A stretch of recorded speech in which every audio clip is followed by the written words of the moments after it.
Every year, more and more areas of our national parks are mysteriously sealed off.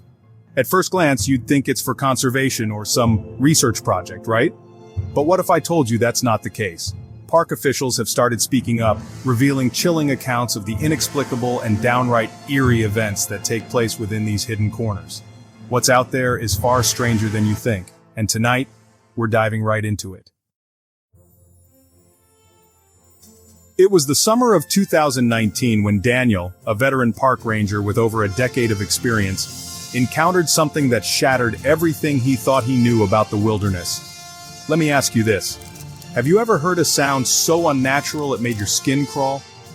For Daniel, that was just the beginning of his unforgettable night. Daniel Harlow had spent years working the night shift at Yellowstone National Park. At 36, he was a seasoned ranger, with a brief stint in the Navy before finding his true purpose in the Park Service. His calm demeanor and razor-sharp instincts had earned him the respect of his peers, making him the go-to guy when things got unpredictable. He lived alone in the ranger housing near the west entrance, a modest cabin surrounded by towering pines. Every morning just before his shift, he had a ritual. Standing on his porch, coffee in hand, watching the fog roll like ghostly waves through the valley, it was his sanctuary, a rare moment of calm in a job that often brought the unexpected. But one morning, the stillness was shattered. The distant thwump-thwump of helicopter blades cut through the quiet like a warning. At first, Daniel didn't think much of it. Helicopters occasionally passed overhead, but this one felt different. It wasn't just the low altitude or the strange, almost erratic flight path, it was the appearance of the chopper itself, jet black, with no visible markings or insignias. Daniel's military experience had taught him to notice things others might miss, and this was setting off every alarm in his gut. He stepped off the porch, his eyes locked on the shadow cutting through the sky. The helicopter emerged from behind the tree line, moving deliberately as if searching for something or someone. Daniel, hey, he muttered to himself, gripping his coffee mug tighter. What the hell is this about? The sight sent an uneasy ripple through him. He'd seen military aircraft before, but something about this one felt off, like it wasn't supposed to be there. And deep down, Daniel had a feeling it wouldn't be the last time he'd see it. The area Daniel had noticed wasn't even on any of Yellowstone's official maps. It was a section of land that didn't exist, at least not on paper. And shortly after his eerie encounter with the black helicopter, things began to spiral further into the bizarre. During his routine patrols, Daniel started running into unexpected radio dead zones. His signal would drop without warning, even in spots where reception had always been solid. At first, he chalked it up to equipment malfunctions, but it kept happening, always in the same areas and always without explanation. But it wasn't just the silence that unnerved him. Sometimes his radio would crackle to life with faint, distorted whispers. They were low, fragmented, and impossible to make out. It didn't sound like static. It sounded like voices, unfamiliar, otherworldly voices. It was as if someone or something was trying to reach him, yet the message stayed maddeningly out of reach. One morning, feeling the weight of his unease, Daniel strode into the ranger station, determined to get answers. His supervisor, a no-nonsense man named Carter, sat at his desk, flipping through stacks of paperwork. Hey, Carter, Daniel began, his tone calm but firm. I've been having some weird issues with the radios lately, dead zones popping up where they shouldn't be, and... He hesitated for a moment, then pressed on. And I'm hearing strange sounds like whispers when the signal drops. Carter looked up, his expression carefully neutral, but there was a flicker of something in his eyes, something Daniel didn't like. Carter, the system's probably just acting up, Carter replied quickly, too quickly. Happens from time to time. I'll put in a maintenance request. Daniel frowned. Carter's tone was dismissive, but his body language told a different story. The slight tightening of his jaw, the way his pen paused mid-scribble, it all hinted at something he wasn't saying. Daniel? Sure, Daniel replied, deciding to leave it there for now. But as he walked out of the office, a nagging thought settled in the back of his mind. Carter knew more than he was letting on, and whatever it was, Daniel was going to find out. Daniel's supervisor barely glanced up, waving him off like it was nothing. Probably just routine maintenance on the radio towers, nothing to worry about. But Daniel wasn't buying it. This didn't feel like a routine glitch. It felt bigger, stranger. Are you sure there's nothing else going on? This doesn't seem normal. That's when the atmosphere in the room shifted. Drop it. Without another word, he stood, grabbed his coffee mug, and walked out, leaving Daniel alone in the office, a thick silence settling in his wake. But Daniel wasn't the kind of man to let something like this slide. Later that day, he approached another supervisor, hoping for a second opinion. This time, as soon as Daniel brought up the radio dead zones and the whispers, the man's face paled. He stammered out something about being late for a meeting, then quickly excused himself, practically fleeing the room. Daniel sat back in his chair, unsettled. He could feel it in his gut. Something wasn't right. There were things happening here in Yellowstone, things no one wanted to talk about, and the deeper Daniel dug, the clearer it became. Someone, or something, was working hard to keep the truth buried.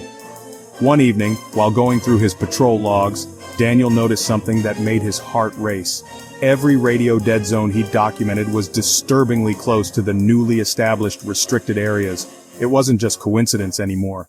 When he tried to access the maintenance schedules for these zones, Daniel's stomach dropped. His computer access had been revoked without explanation. That wasn't the only thing gnawing at him. Reports from other rangers started trickling in, each more unsettling than the last. A cluster of elk skulls had been found in one of the restricted areas. No blood, no bodies, just 3 skulls, their cuts precise, like they'd been made with surgical blades. Then there was the bison carcass, stripped of its hide in oddly clean sections. And one report described something straight out of a nightmare. A deer carcass with its internal organs exposed, appearing melted, like it had been hit by a focused, searing heat. But the strangest part? The surrounding foliage was untouched, showing no signs of fire. The left side of the deer, pressed against the ground, had become gelatinous, almost as if the tissue itself had liquefied. Tissue samples were collected, but no one could explain the phenomenon. But the most horrifying discovery came in the form of a juvenile grizzly bear. It was found lodged high in the branches of a tree, its skull partially removed, its brain and eyes missing. What was chilling wasn't just the condition of the body, but the fact that it seemed placed there, as though someone or something had deliberately positioned it. Scavengers couldn't have done this, and natural causes didn't fit the scene. Around this same time, Daniel and other rangers started spotting black helicopters hovering around the restricted zones. They flew low and silent, vanishing as quickly as they appeared. Then came July 15, 2019. Daniel was patrolling near the Old Faithful area when something caught his eye. Unusual glowing lights emanating from one of the restricted zones. Against his better judgment, he drove closer to investigate. As he crept through the area, he saw them. Military transport vehicles parked in a clearing, their engines humming faintly in the cool night air. But that wasn't all. Massive containers stood nearby, some towering over the vehicles. The containers seemed fortified, almost like they were built to hold something. At this point, Daniel's gut screamed at him to leave, but curiosity got the better of him. He inched closer, hiding in the shadows, straining his ears for any sounds. Daniel sees lights from beneath the ground. What Daniel saw next froze him in his tracks. The lights he'd seen earlier weren't coming from the vehicles, they were coming from beneath the ground. Strange, pulsating beams of light seeped through the cracks of a steel-reinforced hatch, casting an eerie glow across the clearing. The realization hit him like a punch to the chest. Whatever was going on here, it was far beyond anything he was trained to handle. And that's when he felt it, a low, almost imperceptible hum in the air growing louder. The trees swayed as if something massive was about to emerge. Daniel didn't wait to find out. Heart pounding, he sprinted back to his vehicle, vowing to never patrol that area again. But as he sped away, he couldn't shake the feeling that something or someone was watching him. Imagine stumbling upon a secret military operation in the dead of night. Armed guards, hazmat suits, and strange creatures in massive glass tubes. This wasn't part of Ranger Daniel's job description, but it became his nightmare. The containers were massive, and although they were tightly covered, Daniel could tell they were designed to hold something significant, something he couldn't quite imagine. His heart pounded as he took in the scene. Men in hazmat-like suits moved around, their movements deliberate as if they were following strict protocols. Daniel edged closer, staying in the shadows, when suddenly an armed guard intercepted him. The man's voice was cold, almost robotic. "Geological survey team. This is a restricted area. Leave immediately." Something about the way the guard spoke didn't sit right with Daniel, but he didn't argue. He turned his truck around, driving away while glancing nervously in the rearview mirror. That night he started documenting everything, every strange light, every odd noise, every unexplained event in the park. Daniel began noticing patterns. Helicopter activity spiked during new moon phases, always around the restricted areas. His equipment often malfunctioned in these zones, plagued by strange electromagnetic interference. But the strangest discoveries were the tracks, deep, irregular impressions in the earth that didn't match any known wildlife in the area. Then came August 2nd at 2:15 in the morning. Daniel was driving down a maintenance road near Shon Lake after multiple hikers had reported seeing strange lights there earlier that evening. He assumed it was campers ignoring park regulations. But as he rounded a bend, his gut told him something was wrong. Ahead, the road was bathed in light from military vehicles parked in a makeshift checkpoint. Armed personnel stood in tactical gear, their weapons slung but ready. Daniel immediately killed his headlights and coasted to a stop, pulling his truck into some brush. Adrenaline surging, he grabbed his gear bag and quietly slipped into the woods. With 8 years of experience as a ranger, Daniel knew how to move silently. It took him 20 careful minutes to navigate the darkness and find a vantage point on a small ridge overlooking the scene. He settled behind a fallen tree, binoculars in hand. The hillside below was lit up like a construction site. Dozens of floodlights illuminated the scene as people in hazmat suits scurried between different stations. Some carried clipboards, while others worked with strange, high-tech equipment Daniel didn't recognize. Then he heard it, a loud mechanical grinding noise. His binoculars locked onto the source as he watched in disbelief. Massive hydraulic doors built into one of the large containers slowly opened. A cloud of cold mist hissed out as the doors parted, revealing what was inside. Daniel's hands trembled as he adjusted the focus. Several containment units resembling enormous glass tubes were being wheeled out on a track system. Each tube was connected to monitoring equipment, cables snaking along the ground. Through the glass, Daniel could see something. The being inside one of the tubes was unlike anything he'd ever seen. Its skin was pale, almost translucent, with veins that seemed to glow faintly. The creature's eyes were closed, but its sheer size and form were unnerving. It wasn't human, yet it wasn't entirely animal either. As the grinding sound of the hydraulic doors faded, Daniel's pulse quickened. He watched as more tubes were wheeled out, each containing similar beings. The hazmat-suited figures moved with practiced precision, their faces obscured by their gear. Daniel's instinct screamed at him to leave, but he couldn't tear his eyes away. The air around him seemed to hum with an unnatural energy, and a faint vibration rippled through the ground. Whatever this operation was, it wasn't geological, and it wasn't legal. Suddenly, a floodlight swept in his direction, forcing him to duck behind the fallen tree. His heart pounded in his chest as muffled voices carried through the night air. He stayed perfectly still, listening intently until the light passed. As he made his way back to his truck, Daniel couldn't shake the feeling that he wasn't alone. The forest was unnervingly quiet, no rustling leaves, no chirping insects, just silence. And as he drove away, headlights off, he made a promise to himself. He'd get to the bottom of this. Because whatever was in those glass tubes, it wasn't just strange, it was something the world wasn't supposed to know about.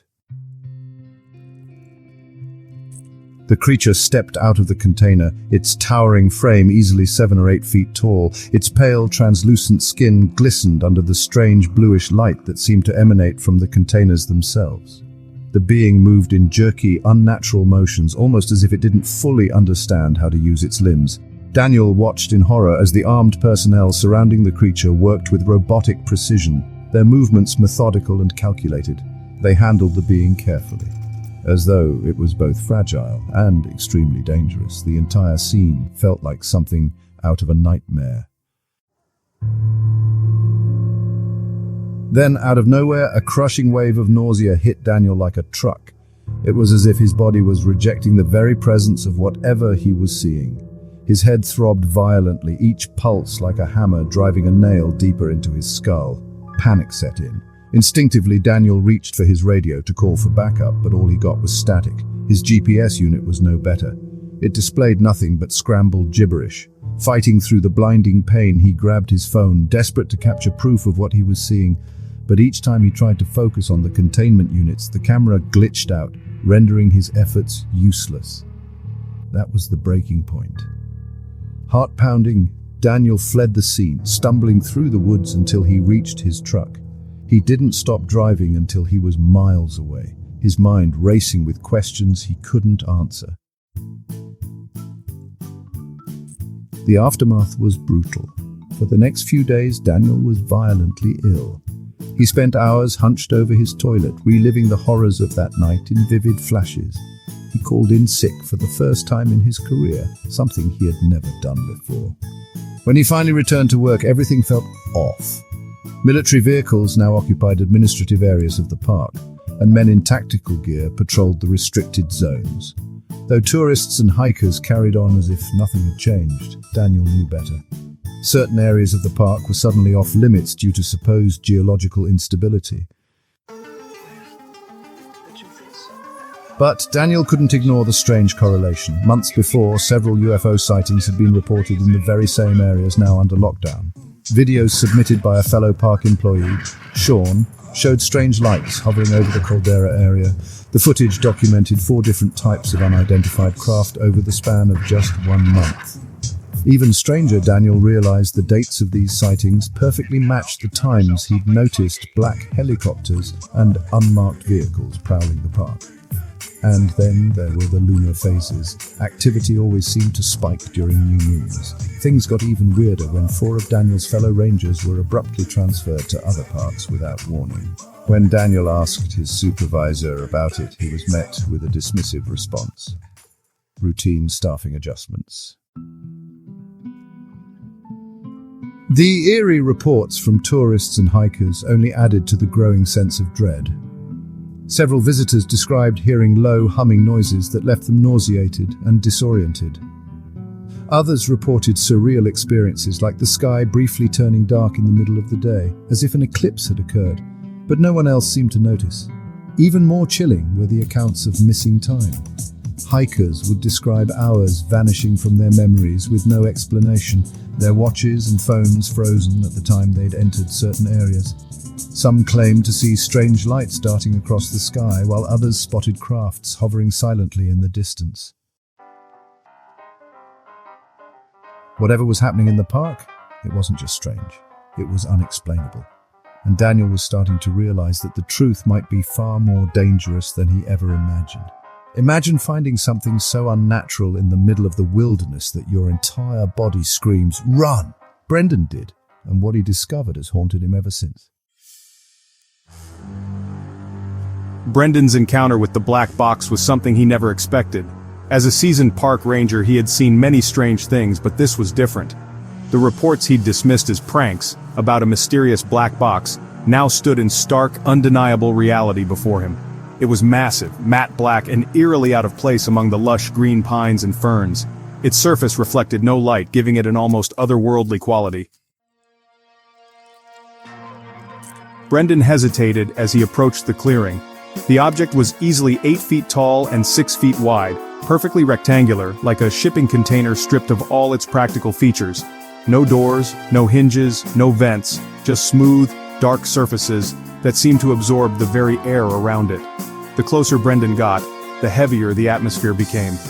At first it was subtle, like the static in the air before a thunderstorm, but as he stepped closer, the sensation grew unbearable. His ears popped, and his chest tightened as though he were at a high altitude. His stomach churned violently, and an overwhelming wave of primal fear flooded his senses.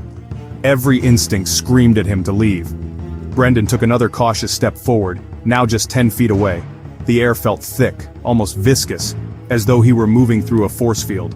The box seemed alive, humming with a barely audible vibration that he felt more than heard. He reached out instinctively, his hand trembling, but something in him pulled back before he could touch its surface.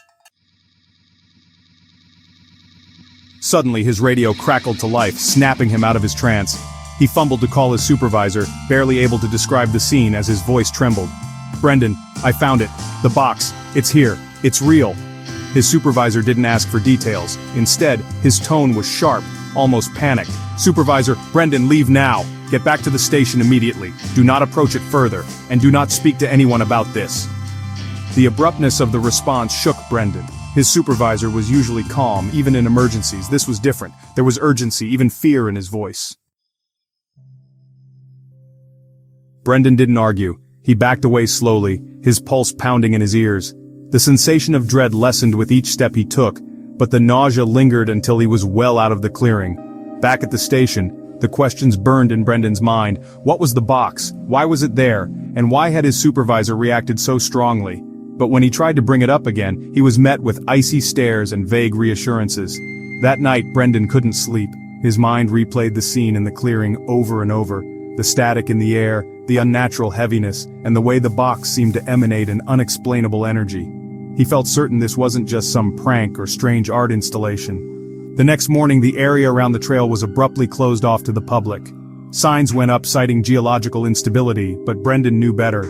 Over the next few days, military vehicles began appearing in the park, their occupants tight-lipped and intimidating. Whatever the black box was, it had drawn the attention of people far above Brendan's pay grade. The hikers who'd initially reported the box were never seen again. It was as if they'd vanished overnight. Brendan overheard whispers among staff about similar objects being found in other national parks, always accompanied by heightened military presence and strange electromagnetic disturbances. To this day, Brendan still wonders about the box and the unshakable fear it instilled in him. What was its purpose? Was it monitoring something or waiting? He'll never know for sure. But every time he closes his eyes, he sees that matte black surface and feels the static in the air, a lingering reminder that some secrets are better left buried. Imagine being a park ranger doing your routine duties, only to find yourself at the center of something far beyond your understanding. And realizing the less you know, the safer you might be. James wasn't one to scare easily. Years in the military and his work as a park ranger had conditioned him to handle high-pressure situations.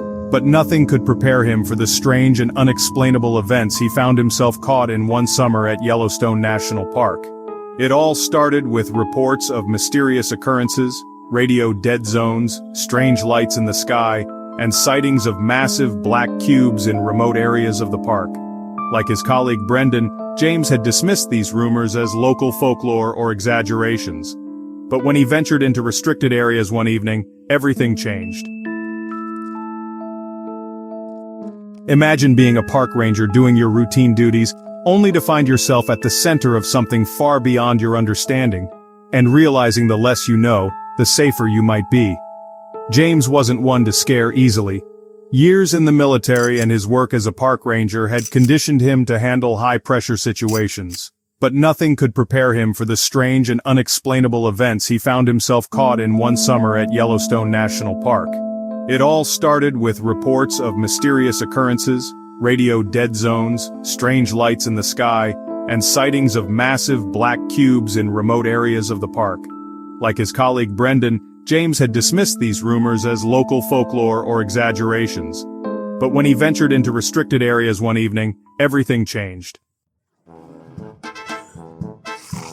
He saw things that defied explanation. Military convoys with unmarked vehicles, strange energy fields, and personnel handling unknown objects with extreme care. And then there was the nausea, the splitting headaches, and the overwhelming sense of dread that would hit him whenever he got too close to certain areas. James knew something was happening, but he didn't realize how dangerous his curiosity had become until late one August morning. Sitting in his kitchen, reviewing his notes from the past few weeks, he heard a knock at his door. Peeking out the window, he saw a sleek black sedan parked in his driveway, one that hadn't been there a moment ago. His stomach sank. Two men in identical black suits stood on his porch, their expressions as blank and unnerving as their car's lack of license plates. When James opened the door, the taller man asked in a monotone voice, "May we come in to discuss some administrative matters?" Without waiting for a response, the men stepped inside, their movements unnervingly synchronized. In his kitchen, James quickly tried to gather up his scattered notes from the table. But the shorter man picked up a sheet before James could reach it.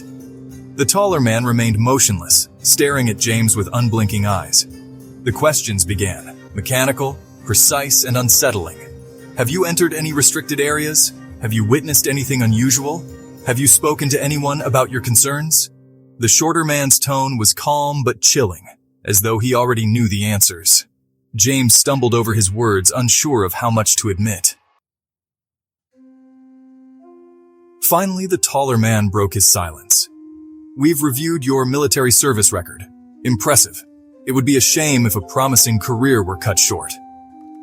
The shorter man placed the paper he'd been reading back on the table, smiled faintly, and added, "Some things in the park are classified for good reason. The best thing you can do for your country is to forget what you've seen." Before leaving, the taller man placed a plain white card on the table. It had nothing on it but a single phone number. "Call if you remember anything you need to forget," he said cryptically. As the sedan pulled away, James noticed the car had no license plate.